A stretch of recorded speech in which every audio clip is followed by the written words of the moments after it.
जय गुरु जी दोस्तों, एक बार फिर आपका अपना प्रिय डॉक्टर आदि कश्यप मुंबईचा माणूस और आपके लिए लेकर आया आपका मनपसंद program positive karma episode number 967, स्थान मुंबई। और दोस्तों आज आरजे आदि विशेष कुछ अलग हो जाए। उसमें मैं आपको शारदा अग्रवाल, जो हमारी बहुत ही अच्छी मित्र हैं, मुंबई में रहती हैं, और शारदा के बारे में मैंने आपको पहले भी बताया था कि शारदा अग्रवाल फिल्म इंडस्ट्री से जुड़ी हैं, लाइन प्रोड्यूसर हैं और बॉलीवुड में काफ़ी अच्छा नाम है इनका। उसके अलावा उनकी एक छोटी सिस्टर है जो शारीरिक रूप से थोड़ा सा कमज़ोर है और जो उनके साथ में स्वस्थ नहीं रहती है, तो छोटी सिस्टर उनके साथ ही रहती है।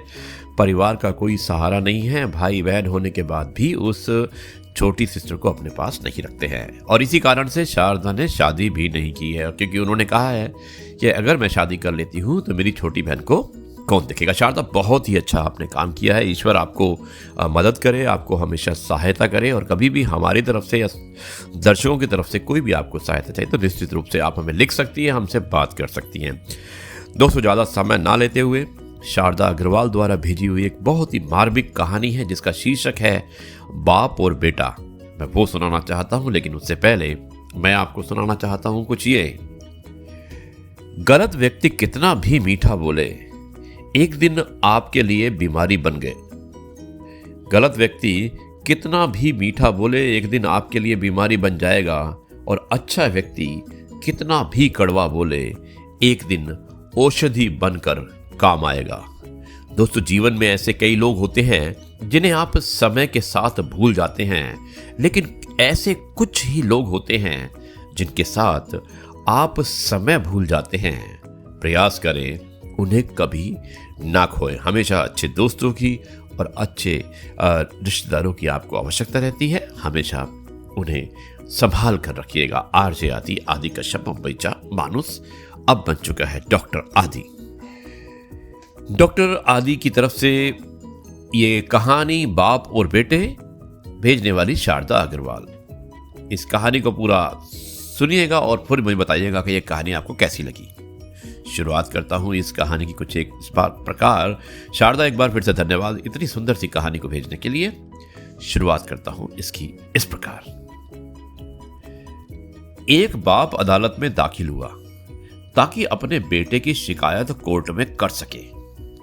जज साहब ने पूछा, आपको अपने बेटे से क्या शिकायत है? बूढ़े बाप ने कहा कि मैं अपने बेटे से उसकी हैसियत के हिसाब से हर महीने का खर्च मांगना चाहता हूं। जज साहब ने कहा कि वो तो आपका हक है, इसमें सुनवाई की क्या जरूरत है? आपके बेटे को हर महीने खर्च देना चाहिए।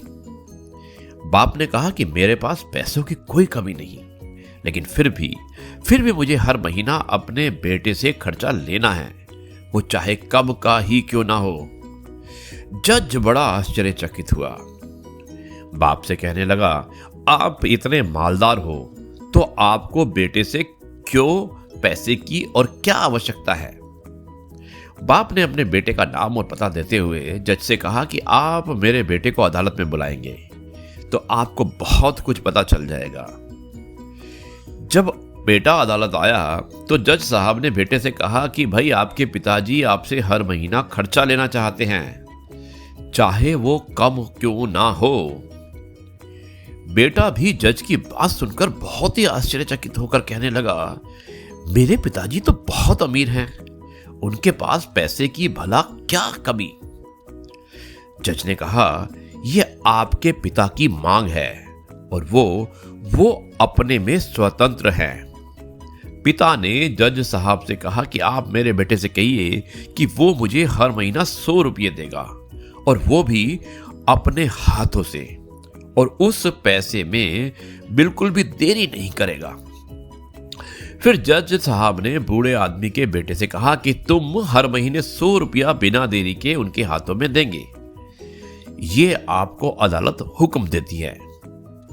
अब मुकदमा खत्म होने के बाद जज साहब बूढ़े आदमी को अपने पास बुलाते हैं और बूढ़े आदमी से पूछते हैं कि अगर आप बुरा ना माने तो मैं आपसे एक बात पूछना चाहता हूं, आपने बेटे के खिलाफ ये केस क्यों किया?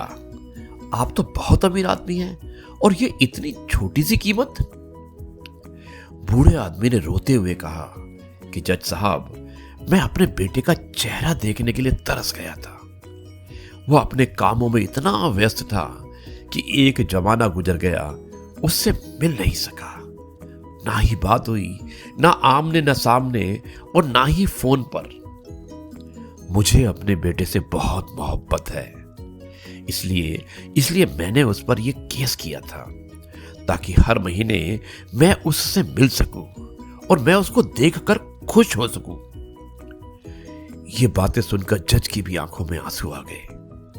जज साहब ने बूढ़े आदमी से कहा कि अगर आप पहले बताते तो मैं उसको नजरअंदाज और ख्याल ना रखने के जुल्म में सजा देता। बूढ़े बाप ने जज साहब की तरफ मुस्कुराते हुए देखा और कहा कि अगर आप सजा कराते तो मेरे लिए ये दुख की बात होती, क्योंकि सच में उससे मैं बहुत मोहब्बत करता हूं और मैं हरगिज नहीं चाहूंगा कि मेरी वजह से मेरे बेटे को कोई भी सजा मिले या उसे किसी भी प्रकार की तकलीफ हो। दोस्तों, इस कहानी से यह प्रेरणा मिलती है कि माँ बाप आपके पैसे की जरूरत नहीं है। उन्हें नहीं चाहिए आपके पैसे, उनको आपसे समय की जरूरत है। वक्त के रहते उनसे रोज बातें कर लिया करो। आपका कुछ नहीं जाएगा, परंतु आपको अपने बाप का और माँ का आशीर्वाद जरूर प्राप्त हो जाएगा। वरना एक दिन याद करके पछताओगे और उनको याद करके अपने आप को कभी माफ नहीं कर पाओगे। तो दोस्तों, आज से ये प्रण लेते हैं कि आप हर रोज अपने माँ बाप से बात करेंगे और उनका आशीर्वाद लेंगे। दोस्तों, ये थी कहानी बाप और बेटा, और बहुत ही अच्छी कहानी थी। शारदा अग्रवाल, एक बार फिर से बहुत बहुत धन्यवाद इतनी सुंदर सी कहानी को भेजने के लिए। मुझे उम्मीद है कि सभी लोगों ने सुनी होगी। और दोस्तों, मैं इस कार्यक्रम को ख़त्म करने से पहले, समाप्त करने से पहले मैं आपसे कहना चाहता हूँ कि हम नए साल की तरफ आगे बढ़ रहे हैं।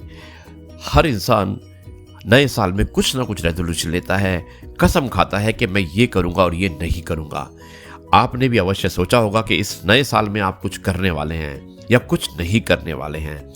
जो भी आपकी रेजोल्यूशन है, हो सके तो आप मुझे व्हाट्सएप के माध्यम से या मुझे वॉइस नोट के माध्यम से या वीडियो के माध्यम से या व्हाट्सएप में आप जो भी चाहें लिख के भेज सकते हैं। मैं आपका इंतज़ार करूंगा। मेरा व्हाट्सएप नंबर है 9833880402। एक बार फिर से रिपीट करता हूं, 9833880402। आपकी जो भी रेजोल्यूशन है आप अवश्य लिखिएगा और मैं इस प्रोग्राम में 1 जनवरी 2023 को उसे अवश्य प्रसारित करूंगा। धन्यवाद दोस्तों। अब मैं इस कार्यक्रम को यहीं पर समाप्त करता हूं और डॉक्टर आदि आपसे विदा लेता है, और विदा लेने से पहले कहता है, जय गुरु जी, शुक्राना गुरु जी।